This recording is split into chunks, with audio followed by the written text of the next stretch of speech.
Hello అండి, నమస్తే అందరికీ. ఈరోజు మనం నవరాత్రులలో రెండవ రోజు ప్రత్యేకత గురించి తెలుసుకుందాం. మనం రెండవ రోజు మాతా బ్రహ్మచారిని పూజించడం జరుగుతుంది. మాతా బ్రహ్మచారి పార్వతీదేవి యొక్క అవివాహిత అవతారాన్ని సూచిస్తుంది. బ్రహ్మచారిని మాత ఆనందాన్ని, అవగాహనని, శక్తిని, అలాగే కోరికను ఎంచుకునే సామర్థ్యాన్ని ప్రసాదిస్తారు.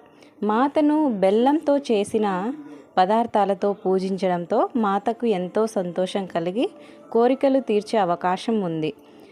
మాత పార్వతీదేవిగా శివుణ్ణి వివాహం చేసుకోకముందు ఎంతో కఠినమైన 5,000 సంవత్సరాల పాటు తపస్సును చేసి శివపరమాత్ముని భర్తగా పొందడం జరిగింది. మాత